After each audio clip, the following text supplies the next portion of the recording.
Recent में भी दोस्तों मिनिस्ट्री ऑफ एजुकेशन का एक इंपॉर्टेंट रेगुलेशन एंड गाइडलाइंस आया रिगार्डिंग कोचिंग सेंटर्स को लेकर के, या फिर कह सकते हैं कि ऐसा कोर्स प्रोग्राम जहां पर बच्चे स्टडी करते हैं उसको लेकर के आया दोस्तों।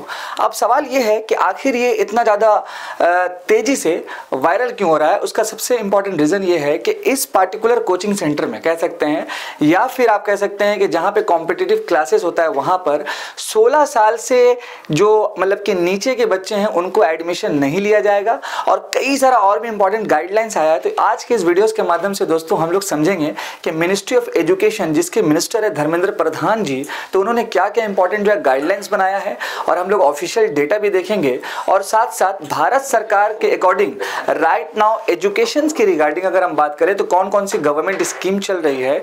और जैसा कि दोस्तों आप सभी को पता है कि ये जो वीडियोज है ये आपके लिए जो है बहुत ही महत्वपूर्ण है, चाहे अगर आप यूपीएससी की तैयारी कर रहे हैं तो भी और नहीं कर रहे हैं तो भी, बिकॉज ये हर प्लेटफॉर्म पे आपको हेल्प करेगा दोस्तों। तो आइए चलिए शुरुआत करते हैं।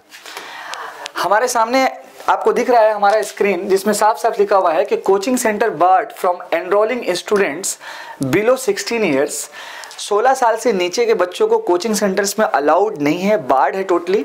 और साथ साथ आज के इस वीडियोस के माध्यम से टोटल 5 पॉइंट्स हम लोग डिस्कस करेंगे, जिसमें मिनिस्ट्री ऑफ एजुकेशन ने गाइडलाइंस जो निकाला है दोस्तों। और इसमें साफ साफ ये जो डेटा है आपको यहाँ पर मिल जाएगा ऑफिशियल वेबसाइट में, guidelines for regulation of coaching centre 2024 करके, जो ऑफिशियल वेबसाइट में आपको मिल जाएगा education.gov.in करके दोस्तों।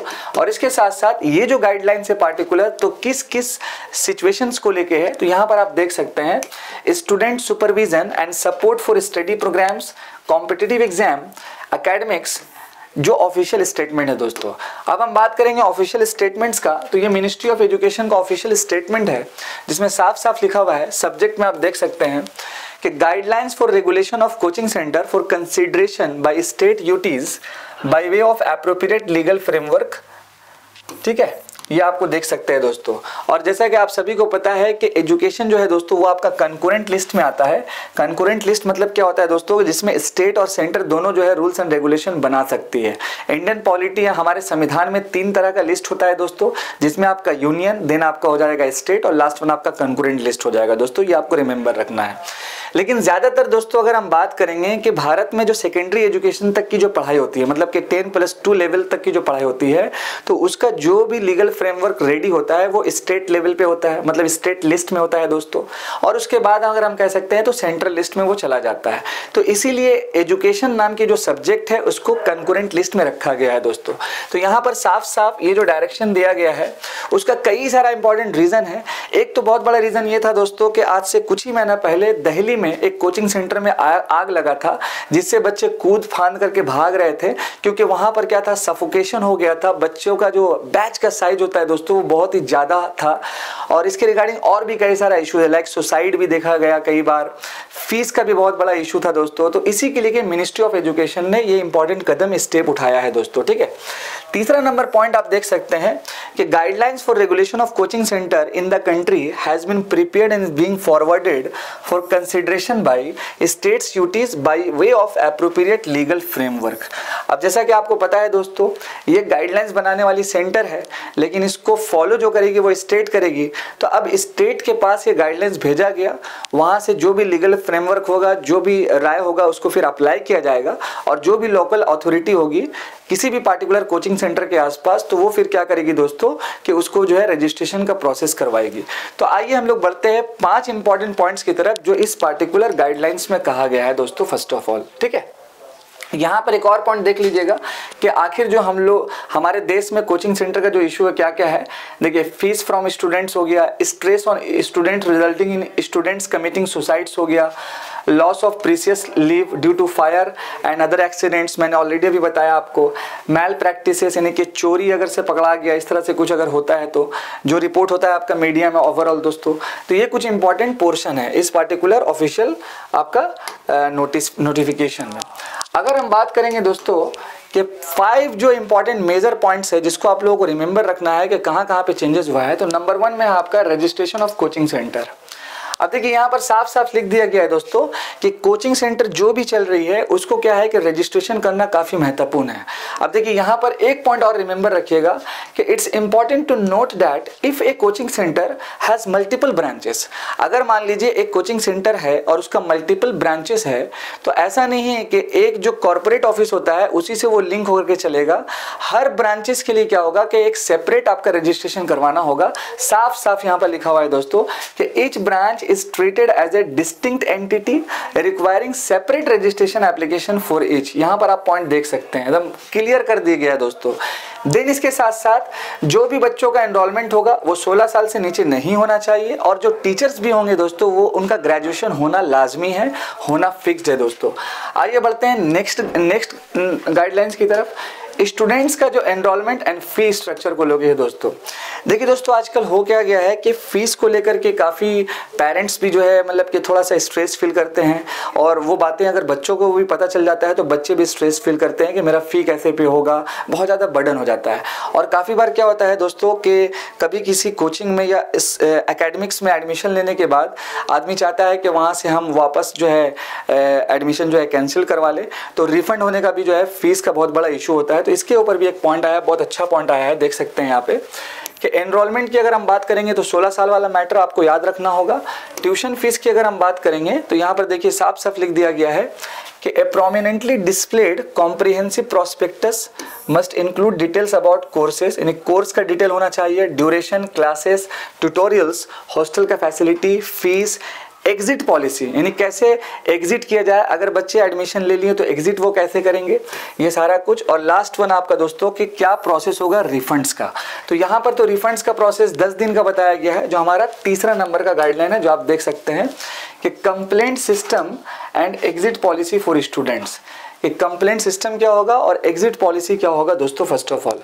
तो यहाँ पर आप देखिए दोस्तों कि एक तो इंपॉर्टेंट पॉइंट यहाँ पर है कि द कंपीटेंट ऑथोरिटी और एन इंक्वायरी कमेटी एक बनेगी। अगर कोई कंप्लेंट आता है तो किसी भी कोचिंग के खिलाफ, कोई पेरेंट्स करते हैं, कोई बच्चे करते हैं, तो उसके बाद इंक्वायरी कमेटी बनेगी, जो भी लोकल कंपीटेंट ऑथोरिटी उसके लिए मतलब वो बनाएगी, और फिर क्या करेगी कि गवर्नमेंट इस पार्टिकुलर कंप्लेंट्स को जो है रिजॉल्व करेगी दोस्तों फाइनली, ठीक है, विद इन 30 डेज। ये आपको डेटा रिमेंबर रखना है 30 डेज वाला।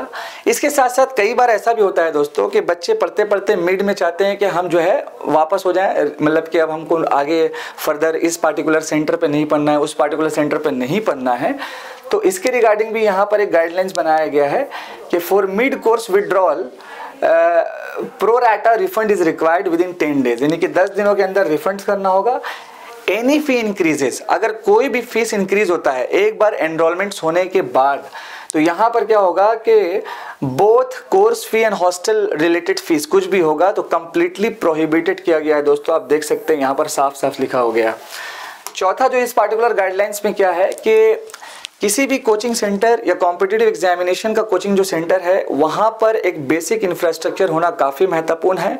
और ये जो चौथा नंबर पॉइंट है, आप सभी को याद होगा दोस्तों कि आज से कुछ ही महीना पहले जो दिल्ली में इंसिडेंट हुआ था फायर एक्सीडेंट को लेकर के, तो उसके रिगार्डिंग इस पॉइंट्स को ऐड किया गया है दोस्तों। फर्स्ट ऑफ ऑल आपको पता है इससे पहले भी बहुत बार मतलब गाइडलाइंस आया, डैट मीन्स के आपको याद होगा कि बहुत सारे जो टॉपर्स होते हैं यूपीएससी के, तो किसी पार्टिकुलर कोचिंग से नहीं पढ़ते हैं, फिर भी वो कोचिंग वाले जो है उसको मतलब कि बैनर में ले लेते हैं अपना। तो इसके लिए भी भारत सरकार जो एक रूल्स बनाई थी, आप लोगों को याद होगा। तो यहाँ पर बेसिक इंफ्रास्ट्रक्चर में क्या क्या होना चाहिए, फायर एंड बिल्डिंग सेफ्टी होना चाहिए, building codes which is most important, उसका सर्टिफिकेट्स मैंडेटरी है, आप यहाँ देख सकते हैं। इसके बाद सीसीटीवी कैमरा तो नॉर्मल रहता ही है, प्रॉपर वेंटिलेशन होना चाहिए, लाइटिंग, सिक्योरिटी मेजर्स, ये इलेक्ट्रिफिकेशन अच्छे से होना चाहिए ताकि शॉर्ट सर्किट्स ना हो पाए, ठीक है। और कुछ आपका फर्स्ट एड किट ये तो नॉर्मल रहता है, और मेडिकल असिस्टेंस भी प्रोवाइड होना बहुत ज़रूरी है दोस्तों। इसके साथ साथ नेक्स्ट अगर हम बात करेंगे तो रेगुलर स्कूल आर मतलब कि अगर है तो उसमें अटेंडेंस का जो मैटर है वो भी चेक किया जाएगा, ठीक है। कंसिस्टेंट अटेंडेंस का matter, both students and tutor, यानी कि जो पढ़ने वाले हैं और जो पढ़ाने वाले हैं दोनों मैंडेटरी है उनके लिए कि वीकली ऑफ होना चाहिए। क्लास का जो साइजेस होता है, तो कभी कभी क्या होता है बहुत हैवी हो जाता है कि एक बैच में 80-90 बच्चे लोग बैठे हुए, सफोकेशन होने लगता है, मान लीजिए कि उस तरह का जगह नहीं है। तो एक बच्चों के लिए इस गाइडलाइंस में जगह दिया गया है स्क्वायर 1 मीटर के आसपास, जहाँ पर एक बच्चे आराम से बैठेंगे दोस्तों। और इसके अकॉर्डिंग फिर आपका स्टूडेंट एंड टीचर का जो रेशियो है दोस्तों वो भी अच्छे से मैनेजेबल होना चाहिए। Last but not the least, अगर ये जो पार्टिकुलर गाइडलाइंस है जिसने मिनिस्ट्री ऑफ एजुकेशन यानी भारत सरकार ने जो बनाया है, अगर कोई कोचिंग सेंटर इस तरह का वायोलेशंस करती है लाइक रजिस्ट्रेशन नहीं करवाना या जनरल जो भी रिक्वायरमेंट है, तो इसमें जो पेनल्टी है दोस्तों वो फर्स्ट इम्पोज होगा लगभग आपका 25,000 रुपये के आसपास।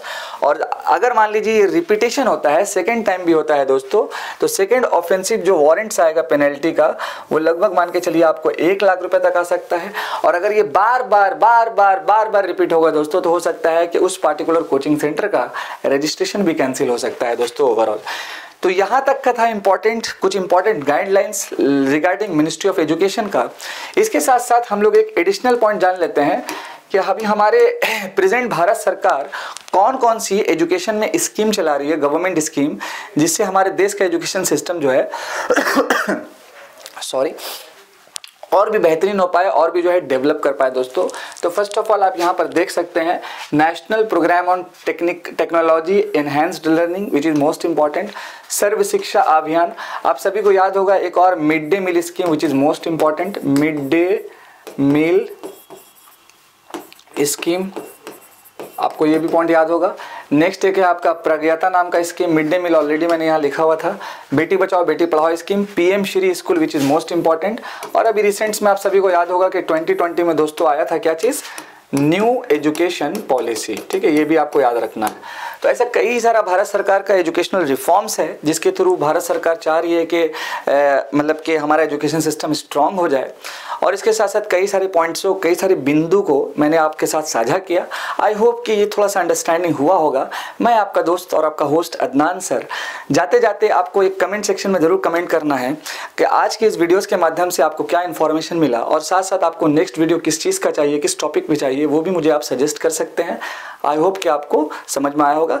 Thank you so much. जय हिंद दोस्तों, प्यार फैलाते रहिए। Thank you.